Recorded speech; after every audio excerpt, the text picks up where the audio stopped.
Modern gaming has really gone downhill in the recent years. It seems it's all about the money the company makes and not if they make a good and finished game. Hello! I like money! What inspired you? Money!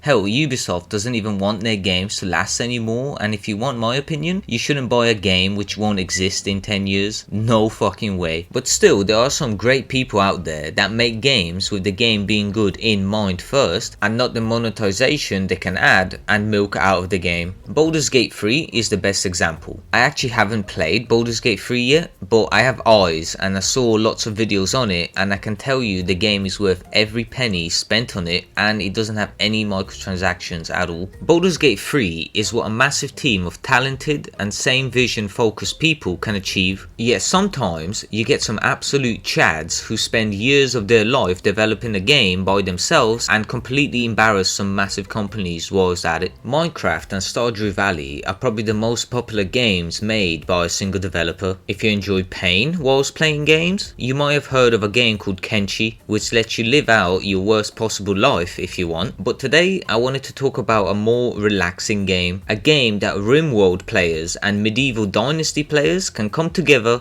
and enjoy, that being Manor Lords. Released on 26th of April 2024 on PC, and with the Xbox version coming out when the 1.0 patch for the game releases in the future, Manor Lords is a single player city building simulation game with some RTS elements in the mix too. Set in the medieval times, you simply build your own kingdom and see how long you can maintain it before things turn sideways, and to see if you can take over all the regions. Manor Lords was made by one guy, Greg Styczeń, or Greg January if you know Polish. It took the man 7 years to make Manor Lords into what it is today, and even though the game isn't yet finished, I think this is the only acceptable reason for early access games to release, and that is to support a solo developer or a small team of developers who want the game they made to be good and eventually finished, but don't necessarily have the budget to support that. The game, like I said, it's mainly a city building simulation game set in the medieval times where you, as the leader of your people, need to build the best town possible that pleases your people and attracts new ones to live in. If you played Medieval Dynasty and survive in the aftermath, you will do just fine in Manor Lords, as the game is a great mix between those two games too. To develop your town, you build houses so your people won't be homeless. Then you build the basic buildings to provide your townfolk with some jobs, which will then make others join your town as long as you got some spare houses free. From there, if you know what you're doing, you can develop your town in certain different ways.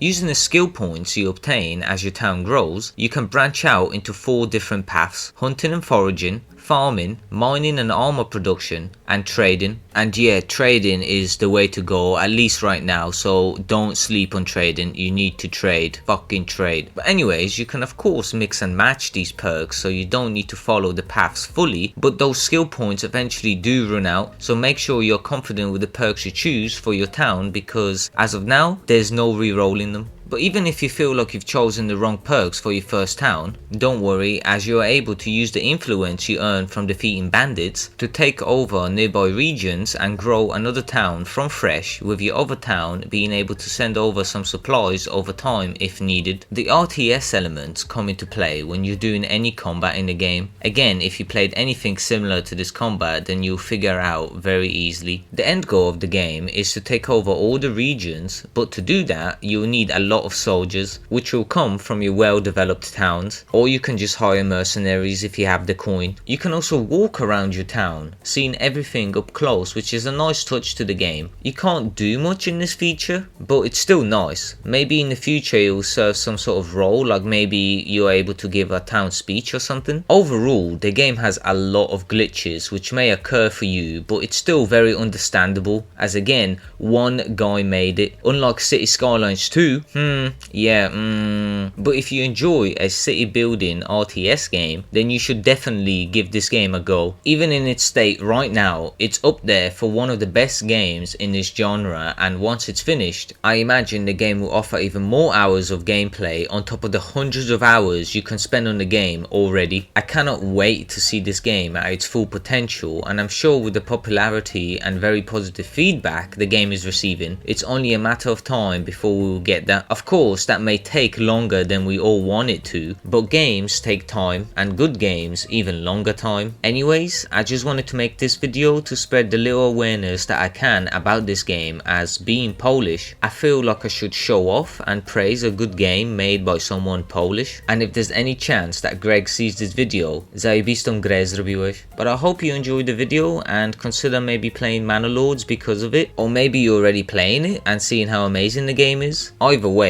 I'm sure there's plenty of hours we'll all waste into this addicting game. Please leave a like and subscribe to become a Lord today. Stay safe out there knowing what games are worth it, and I'll see you in the next video.